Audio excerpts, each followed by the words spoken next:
Named after the bold and relentless miners of the California Gold Rush, the San Francisco 49ers have spent decades digging for something just as precious: NFL gold. They've struck it rich 5 times, building a dynasty that didn't just win championships, it redefined the game of football itself. From humble beginnings in a forgotten league to the pinnacle of Super Bowl glory and the constant fight to reclaim it. This is the full, unvarnished history of the Niners. Let's kick off. Our story begins in 1946, not in the NFL, but in the upstart All-America Football Conference. Founder Tony Morabito, a lumber magnate with a vision, gave San Francisco its very first major league professional sports team. The 49ers name was a perfect fit, a nod to the grit and optimism of the pioneers who flocked to California in 1849, led by Coach Buckshaw and the innovative quarterback Frankie Albert.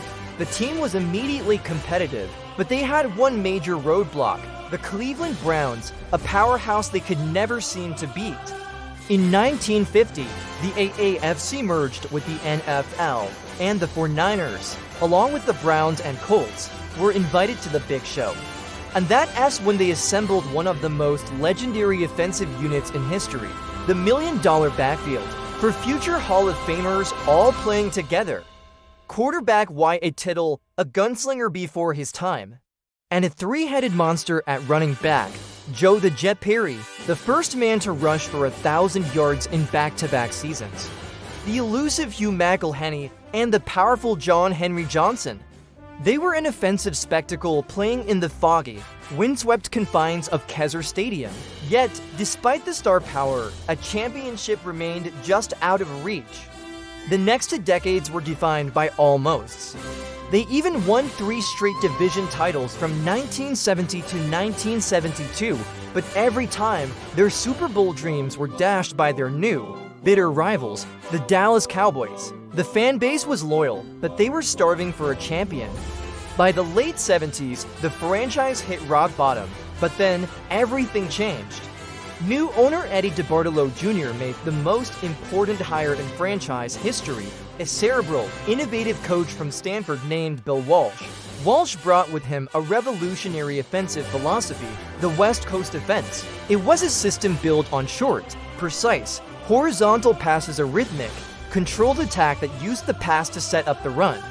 And in the 1979 draft, he found the perfect quarterback to run it, a cool, collected kid from Notre Dame named Joe Montana. The turnaround wasn't instant, but it was meteoric. By 1981, the 49ers were a 13-3 powerhouse, and in the NFC Championship game against their hated rivals, the Cowboys, football history was written. The play that launched a dynasty, Montana, scrambling for his life, throws a prayer to the back of the end zone.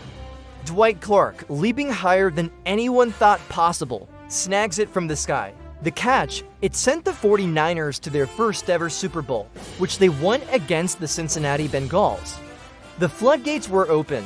The 1980s belonged to the 49ers.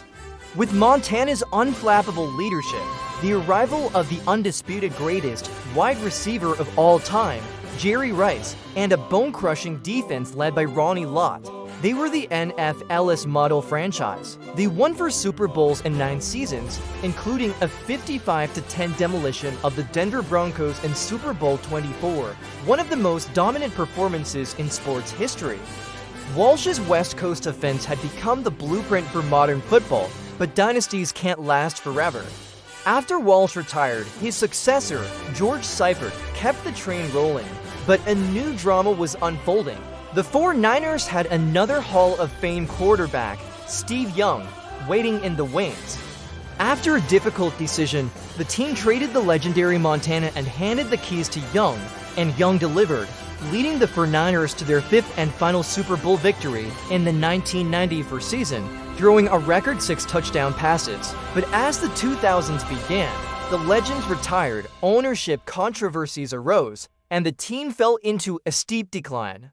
The faithful were tested. A brief, fiery resurgence came in the early 2010s under coach Jim Harbaugh.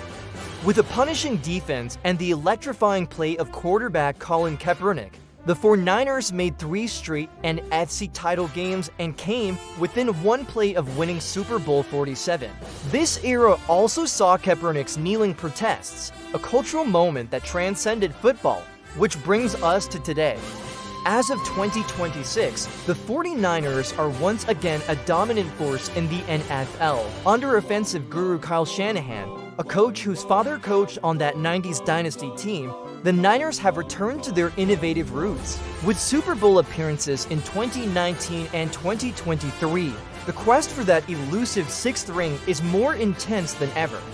The franchise's legacy is secure, with over 20 Hall of Famers and a fan culture known simply as the Faithful. Their rivalries with the Seahawks, Rams, and of course, the Cowboys remain some of the best theater in sports. From Gold Rush dreamers to an NFL dynasty, the San Francisco 49ers embody perseverance, innovation, and a relentless pursuit of greatness. Their story isn't just about football, it's about building a legacy that stands the test of time. Now, I want to hear from you. Who is your all-time favorite Niner? Is it Montana, Rice, Lott, or someone from the new generation? Let me know in the comments below. And if you enjoyed this journey through football history, do us a huge favor. Hit that like button, subscribe to the channel, and ring that notification bell so you never miss a deep dive. Thanks for watching. We'll see you in the next one.